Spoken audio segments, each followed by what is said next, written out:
빌립보서 이제 끝날 때가 다 되었습니다. 빌립보서는 바울이 빌립보 교회의 교인들에게 보내는 일종의 감사의 편지라고 할 수가 있습니다. 바울이 감옥에 갇혔다는 소식을 듣고 빌립보 교회의 교인들이 헌금을 거두어 가지고 바울에게 전달했을 뿐만 아니라 에바브로디도라는 충성된 사람을 보내어서 바울을 이렇게 돌아보게 그렇게 배려를 한 그런 교회였습니다. 그 당시 바울이 세운 교회들이 많이 있었지만 이 빌립보 교회가 참 바울을 잘 돌보았던 그런 교회라고 할 수가 있습니다. 그래서 바울이 개인적으로 빌립보 교인들에게 감사하는 마음을 가지고 있었는데 더 감사한 일이 있었어요. 우리 2장을 살펴보면서 이미 우리가 생각을 해보았었는데 빌립보 교회가 파송을 해서 바울을 돌아보게 한 이 에바브로디도가 바울을 이렇게 수정 들고 돌보아 주는 가운데 그만 죽을 병이 들게 되잖아요. 그러니 이거 얼마나 곤란한 일입니까? 바울 사도 입장에서는 자기를 돌아보던 사람이 죽게 되었으니까 이거 뭐 얼마나 속이 상하겠습니까? 교인들에게도 면목이 없고 또 에바브로디도 가족들에게 얼마나 미안한 일이겠느냐라는 것입니다. 또 빌립보 교인들의 입장에서는 바울에게 이중으로 고통을 주고 있는 것이다 이렇게 생각하니까 괴로운 거예요. 우리가 돕는다고 보낸 사람이 죽게 되었으니까 바울 사도가 얼마나 괴로워하겠는가.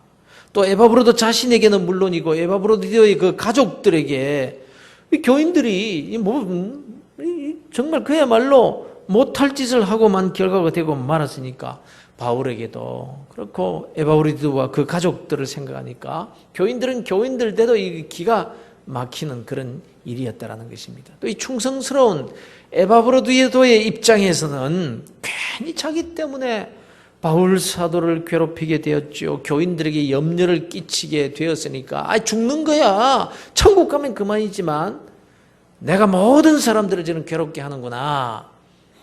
이래서 괴로워하는 그런 처지에 있었던 것입니다. 그러니 모두가 얼마나 기도를 많이 했겠습니까? 바울은 바울대로, 교인들은 교인들대로, 또 에바브로도 자신은 자신대로 얼마나 기도를 많이 했겠느냐 말입니다. 그런데 이 3자 모두가 자기를 위해서 기도한 것이 아니라 상대방 입장에서 기도한 거예요. 다른 사람을 생각해서 하는 기도, 그 중보기도죠. 중보기도. 이 기도가 정말 아름다운 기도인 것입니다. 상대방 입장에서 생각할 줄 아는 마음, 이것이 귀한 겁니다. 남을 나보다 더 낮게 여기는 그 마음, 이것이 예수님의 마음이죠. 우리가 닮아야 될, 우리가 목표로 삼고 자라가기 위해서 훈련받아야 될 신앙의 중요한 부분이 바로 이 부분인 것입니다. 상대를 배려할 줄 알고 나보다 남을 더 낮게 여기는 이 마음 말입니다. 기독교 윤리 분야의 학자 가운데 리처드 니브라는 아주 유명한 분이 계십니다. 이분이 쓴 응답적 자, Responsible Self라는 책에 보면요, 세 종류의 부류의 사람이 소개를 되고 있습니다. 첫 번째가 목적 지향적인 사람이에요. 즉 극단적 이기주의자를 말하는데, 이런 사람은 자기의 목적을 이루기 위해서는 다른 사람은 조금도 안중에도 안 두는 사람이에요. 다른 모든 사람은 자기의 목적을 이루는데 도구들일 뿐인 거예요. 그래서 내 입장만 중요하지 다른 사람의 입장은 생각할 줄을 모르는 것입니다. 그래서 가끔 용돈 몇 푼 때문에 자기 그 작은 필요 때문에 사람을 죽이는 그런 사람들이 세상에 많잖아요. 두 번째는 규범적인 사람이 있다는 거예요. 규범적인 사람. 이런 사람은 자기 규범에 전적으로 매서 삽니다. 매사에 자기 기준이 있어요. 아주 매사가 분명합니다. 좋게 말하면 아주 사리에 밝고 또 엘리트 의식을 가진 그런 스스로 지성인이라고 생각하는 사람이라고 할 수 있습니다. 그런데 문제는 자기가 가진 그 기준에 맞지 않으면 무조건 틀린 것으로 여기는 거예요. 신앙생활에도 나름대로 자기가 정해놓은 규범이 있습니다. 그래서 거기에 맞지 않으면 움직이지도 않고 협조도 안 합니다. 자기 딱 마음에 들면 굉장히 협조를 잘하고 굉장한데 자기 기준, 자기 그 규범, 자기가 정해놓은 어떤 신앙적인 그 교회관이라든지 그런 규범, 그것에 맞지 않으면 협조도 안 해요. 딱 가만히 있습니다. 움직이지도 않습니다. 이 사람도 사실은 정말 이기주의자.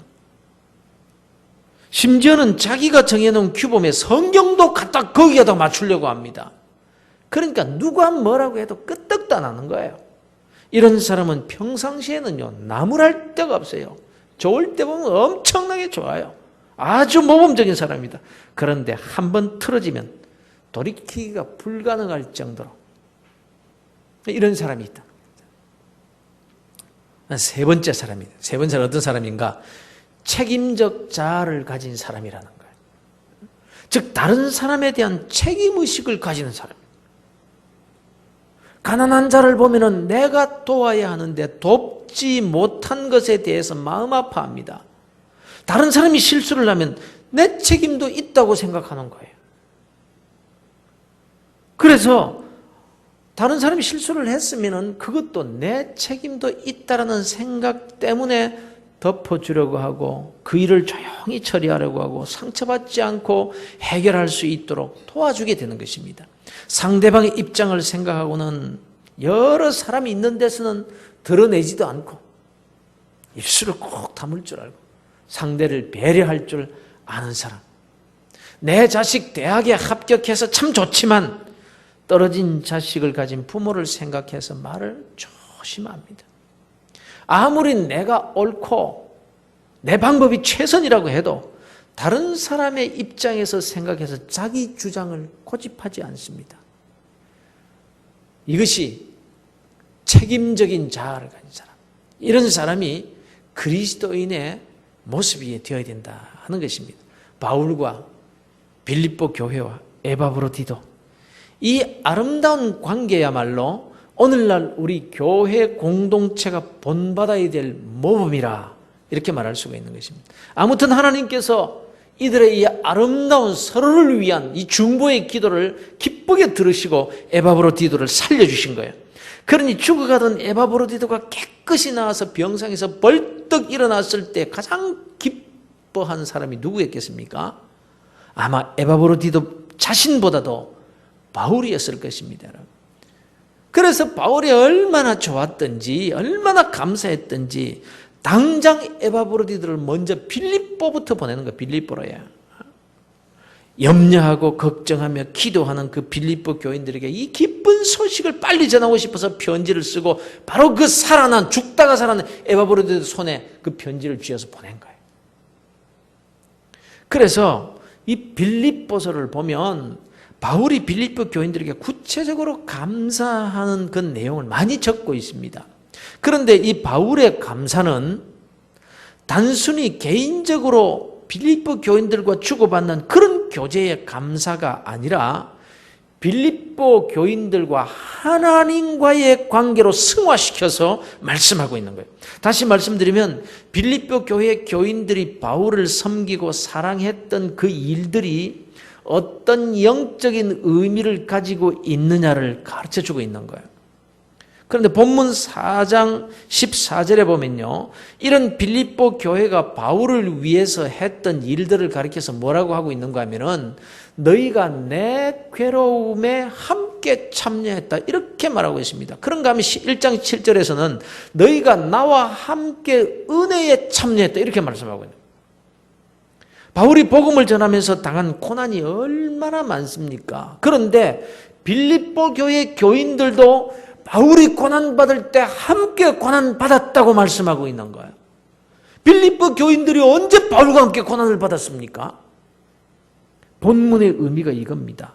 빌립보 교회 교인들이 어려운 환경 속에서도 복음을 위해서 헌금을 해서 그 가난한 가운데서도 어떤 사람은 얼마를 냈겠고 어떤 사람은 그냥 흉내만 냈겠죠. 그런데 그렇게 바울을 위해서 헌금한 그 헌금, 그것을 모아서 바울에게 보낸 그 일, 그것이 그냥 헌금한 것이 아니라 바울이 당한 고난에 동참한 것이라 이렇게 말씀하고 있습니다. 여러분, 성경이 증거하는 이 놀라운 사실을 여러분 마음에 잘 새기셔야 됩니다.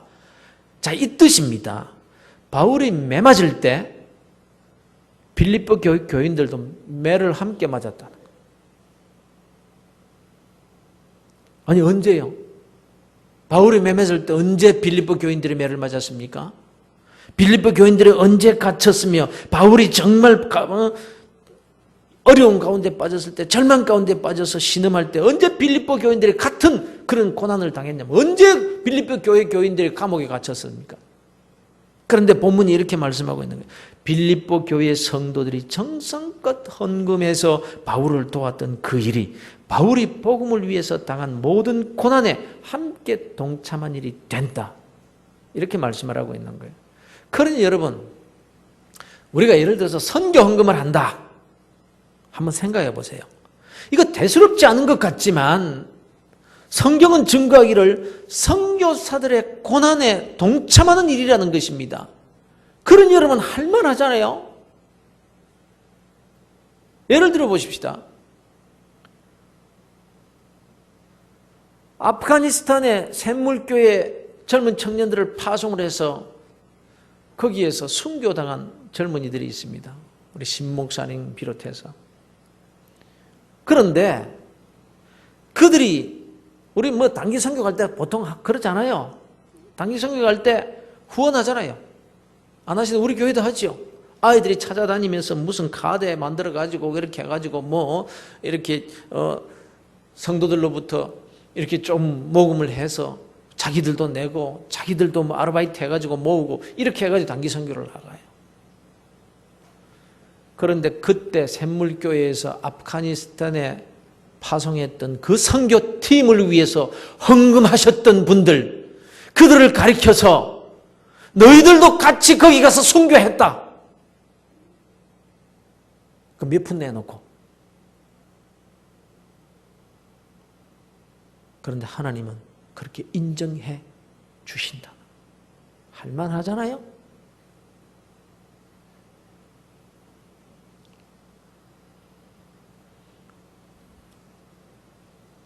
그리고 또 1장 7절에서는 이렇게 말씀하고 있습니다. 내가 너희 무리를 위하여 이와 같이 생각하는 것이 마땅하니 이는 나의 매임과 복음을 변명함과 확정함에 너희가 다 나와 함께 은혜에 참여한 자가 됨이라. 은혜에도 참여했다. 복음을 위해서 정성껏 헌금한 그 일이 바울의 고난에 동참하게 되는 것일 뿐만 아니라 이 일로 인해서 바울이 받는 모든 은혜에도 함께 동참하는 것이 된다는 것입니다. 여러분, 바울이 하늘의 상급을 얼마나 많이 받을 거라고 생각되십니까? 바울이 주님께 얼마나 칭찬을 많이 받을까요? 그런데 이 은혜에 빌립보 교회 교인들도 이미 동참하게 되어 있다는 것입니다. 함께 상급을 받을 거라는 거예요. 내가 언제 그랬는데요, 주님? 저 같은 사람이 어떻게 바울 사도가 받는 상을 받아요? 저는 그런 적 없어요, 주님.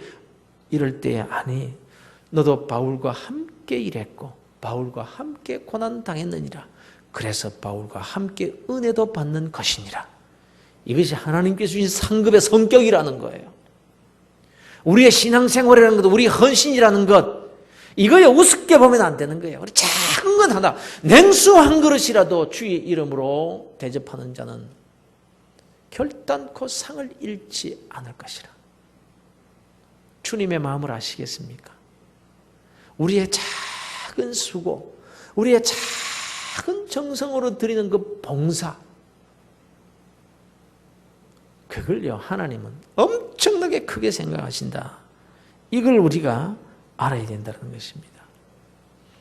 그래서 저는 개인적으로 우리 교회 성도들이 이 각종 선교 헌금하는 일에 좀 더 적극적이었으면 좋겠습니다. 좀 더 크기를 늘렸으면 좋겠고요. 이런 일에 인색하지 않았으면 좋겠습니다, 여러분. 사랑의 나눔 헌금이나 주님의 이름으로, 교회의 이름으로 이웃을 도웁시다 라고 할 때에 기쁨으로 동참하시기를 바랍니다. 무슨 복장에서 바자회를 한다, 표 하나 사주세요. 아무것도 아닌 것 같지만요. 세상 사람들이 수억을 기부하는 그런 것보다도 주의 이름으로 한 장 사는 그것도요, 결단코 상을 잃지 않을 것이라. 이 원리를 알고 신앙생활을 해야 할 거예요. 그래서 우리 그리스도인의 삶은요, 가치 없는 삶이 없는 거예요. 우리 하루라도 더 살아야 될 이유가 바로 거기에 있는 거예요. 주의 이름으로 무언가 하나라도 할 수 있기에 더 살아야 되는 거예요. 이 땅에서 잘 먹고 잘 살기 위해서가 아니라.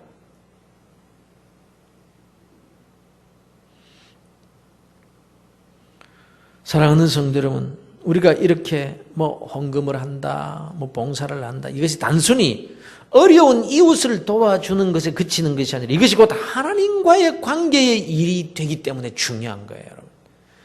여기에서 바울과 빌립보 교회의 교인들과의 관계를 좀 더 자세히 살펴봅시다. 왜냐하면 이것이 하나님과의 관계이기 때문에 그런 것입니다. 그래서 형식이나 행위보다 그 마음의 신앙 고백이 더 중요한 것입니다. 즉 너무나 작고 보잘것없는 그런 부끄러운 헌금을 내고도 엄청난 은혜에 참여할 수도 있지만 많은 헌금을 내고도 은혜와는 상관이 없을 수도 있다는 거예요. 오늘 본문 말씀은 빌립보 교회 교인들이 바울을 도운 일에 대해서 바울은 이렇게 말합니다. 주고받는 일이었다고 이렇게 말합니다. 빌립보 사람들아, 너희도 알거니와 복음의 시초에 내가 마게도냐를 떠날 때 주고받는 내 일에 참여한 교회가 너희 외에 아무도 없었느니라. 주고받는 내 일. 주고받는 일이라는 게 뭡니까? 이게 무슨 뜻입니까? 빌립보 교인들이 바울을 위해 했던 그 헌금, 그것이요, 당연히 해야 할 일이었다라는 이 말을 지금 바울이 이렇게 하고 있는 겁니다. 빌립보 교회 교인들 가운데는요, 그냥 바울이 불쌍해서 또는 동정심에서 또는 교인들이 다 하니까 할 수 없이 혹은 안면에 받쳐가지고 이렇게 헌금한 사람도 있었을 거예요. 그러나 바울은 그 일이 바울 자신이 받은 것이 아니라는 거예요. 불쌍했으면 안 해도 되는 일을 하는 것이 아니라는 거예요. 복음을 너희들에게 전했지 않느냐? 너희들이 복음을 받았지 않느냐? 나는 복음을 주었고 너희들은 내게 보답을 한 것이니라. 주고받는 일. 이렇게 지금 말씀을 하고 있는 거예요, 여러분. 이것이 빌립보 교인과 바울과의 관계가 아니라 빌립보 교인들과 복음을 받은 빌립보 교인들이 하나님과의 관계에서 하나님께 감사의 예물을 드리는 것으로 이렇게 지금 말씀하고 있는 거예요. 그러니까 빌립보 교인들이 바울을 위해 헌금한 것은 마땅히 해야 할 일을 한 것이란 이런 뜻입니다. 그렇다고 해서 바울이 당연히 나를 도와야지 가지고 와 이러는 게 아닙니다. 바울은 정말 진심으로 빌립보 교인들에게 감사를 하고 있습니다. 그러나 개인적으로 이렇게 감사를 하면서도 이 일이 단순히 인간관계에서 이루어진 그 일이 아니라 거룩한 하나님과의 관계 일이라는 것을 분명히 하고 있는 것입니다, 여러분. 바울은 이 빌립보 교인들의 헌금을 가리켜서 향기로운 제물이다 이렇게 말해요. 향기로운 제물. 바울을 도운 것에 그치는 것이 아니라 하나님께 바쳐진 향기로운 제물이라는 거예요. 그래서 바울은 자기가 도움을 받은 그 물질 자체에 관심을 가지지 않았습니다. 너희가 에바브로디도 편으로 보내어 준 것만 해도 모든 것에 내가 풍족하다. 다시 말하자면 이제 더 보낼 필요 없고 내가 부족한 것이 없다라는 거예요.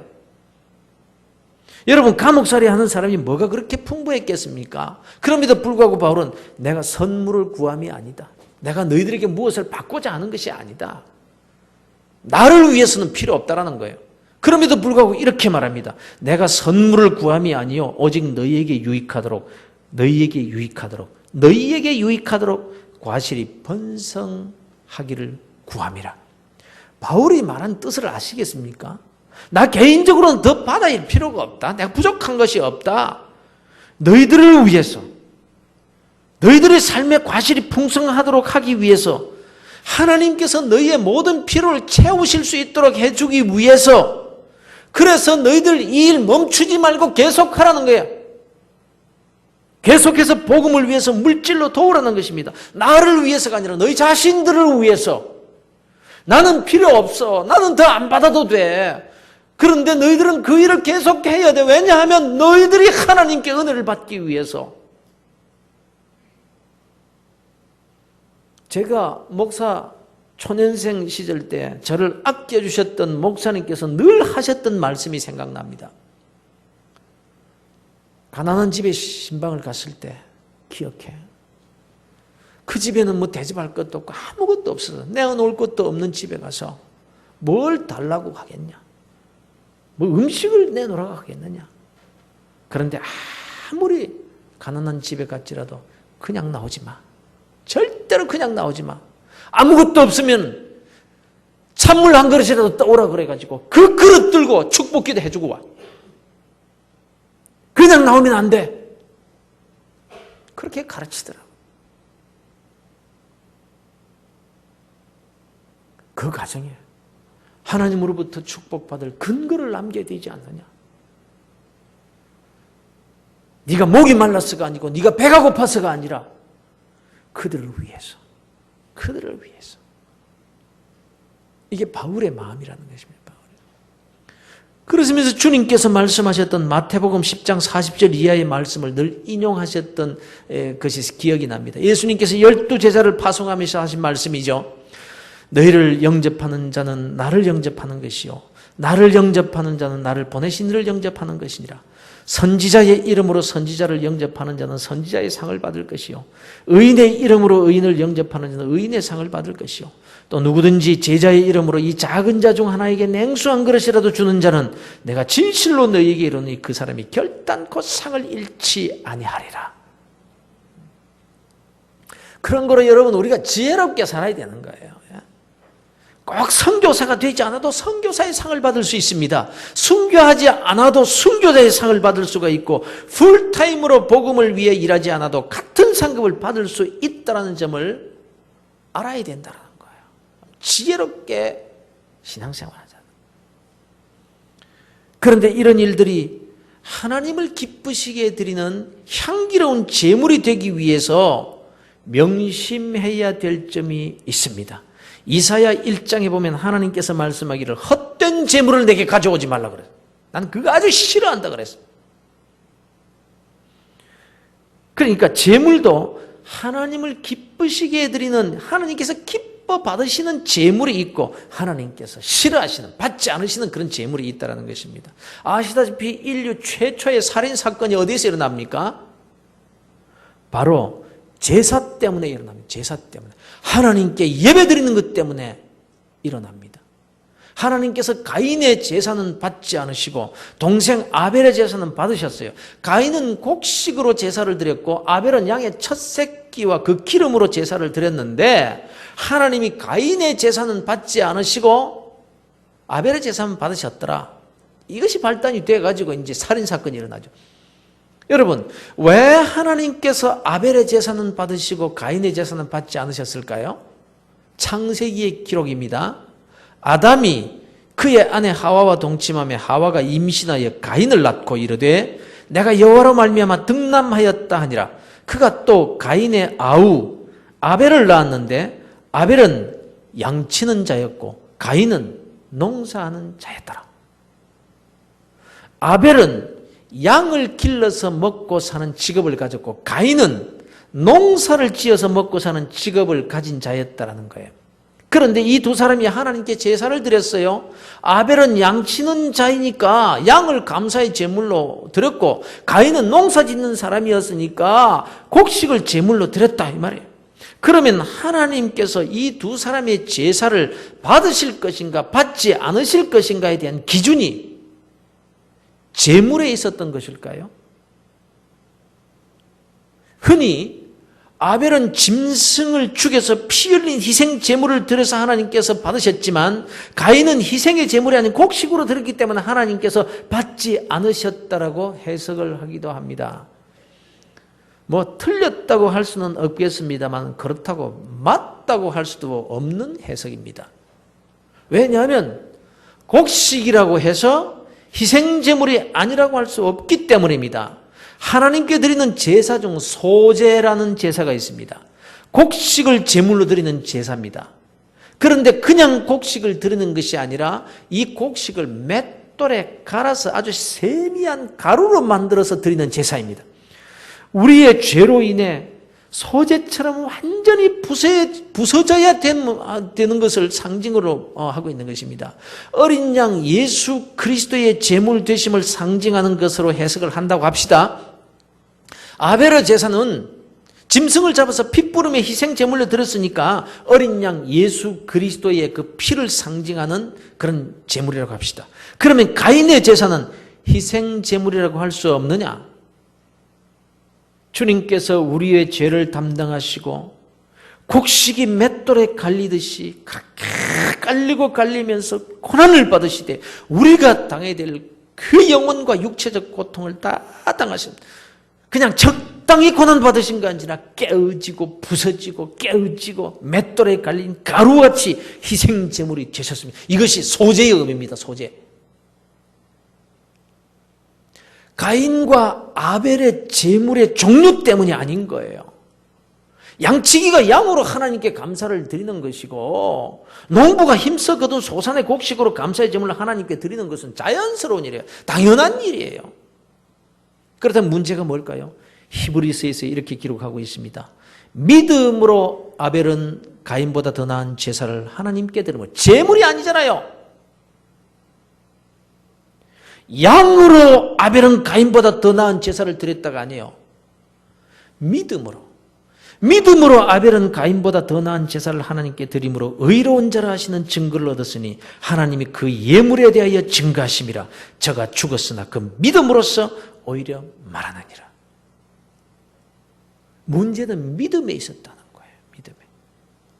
하나님께서 받으시는 향기로운 제물은요, 믿음으로 드리는 제물이어야 한다는 것입니다. 그런 거로 성도 여러분, 우리가 복음을 위해서 일하거나 물질을 드릴 때요, 믿음이 있어야 합니다. 믿음이 있어요. 그것이 주님께서 기뻐하시는 일이요, 가장 복된 일이며 하나님께서 은혜와 복을 주실 줄을 믿는 그 믿음. 그래서 정말 감사한 마음으로, 또 기대하는 마음으로, 즐거운 마음으로 그렇게 하나님께 예물을 드려야 된다는 거예요. 그러면 이렇게 드리는 믿음의 그 특징이 뭡니까? 자원하는 마음입니다. 자원하는 마음. 그렇습니다. 하나님께 제물을 드릴 때에는 자원하는 마음이 있어야 합니다. 이 자원하는 제사를 가리켜서 낙헌제라고 합니다. 낙헌제. 억지로 하는 제사가 아닙니다. 기쁨으로 감사함으로 자원하여 드리는 그 예배를 말하는, 그 제사를 말하는 것입니다. 고린도 후서에도 보면요, 하나님께 예물을 드릴 때, 복음을 위해서 물질을 드릴 때 인색함으로나 억지로 하지 말라고 하셨습니다. 인색함으로나 억지로 하지 말지니 하나님은 즐겨내는 자를 사랑하시느니라. 미국 교회에 가서 예배를 이렇게 드리면서 헌금을 할 때 보면 우리하고 문화가 뭔가 좀 안 맞는 것 같아요. 뭔가 좀 어색해요. 이게 뭔가 하면 우리는 헌금 바구니를 이렇게 돌려서 바구니 속에다 이 헌금을 넣잖아요. 그건 미국인 쟁반을 돌리더라고요. 쟁반을. 다 쟁반을 돌려요. 그렇죠? 쟁반을 돌려요. 그러니까 헌금을 내가지고 쟁반 위에 놓으니까 내가 얼마 냈는지 다 보이잖아요. 내 옆 사람이 얼마나 냈는지 그거 보고 그 위에도 이렇게 놓는 거예요. 그게 영 이상하더라고요. 나는 처음 참. 근데 뭐 자꾸 하다 보니까 그런가 보다 하고 이렇게 하긴 하는데 하여간 이렇게 쟁반을 돌려, 쟁반을. 그러니까 어떤 분이 미국에 가서 이 미국 교회에서 예배를 드리게 되었더랍니다. 이 사람이 이 미국 교회에서는 헌금을 얼마 해야 되냐 고민을 하다가 엉겹결에 5불짜리를 꺼내서 그 쟁반 위에 놨대요. 이거 제대로 한 건지 몰라서 옆에 같이 간 미국 사람은 얼마나 하는지 이렇게 딱 보니까 그 친구도 5불짜리를 딱 내더라고요. 이거 뭐 제대로 5불만 하면 되는 거구나 이렇게 생각을 하고 있는데 5불을 딱 내던 이 미국 친구가 1불짜리 4개 4달러를 거슬러 가더래요. 거슬러 가더래. 그 얼마 헌금한 겁니까? 일부러 한 거예요. 헌금 안 한 건 아니에요. 거슬러 가더래. 그걸 딱 보고는 이 사람이 이렇게 생각, 나도 거슬러 오는 건데 괜히 그거 다 냈네. 그러니까 미국 친구는 5불을 내고 4불 거슬러 갔으니까 1불을 헌금한 것이고 어쨌든 이 한국 사람은 5불을 헌금한 거예요. 그러면 여러분, 누구의 헌금을 하나님께서 받으시리라고 생각되십니까? 1불 낸 사람일까요? 5불 낸 사람일까요? 나도 아이고 사업을 저거 다시 가져올걸, 이런 마음을 하나님께서 모르시겠습니까? 아니 내가 하나님 같아도 이거 아니 사업을 도로 가져가라 임마. 아니 5불 다 전부 다 가져가라 마. 아니 내가 이러겠네요. 1불이 훨씬 낫다.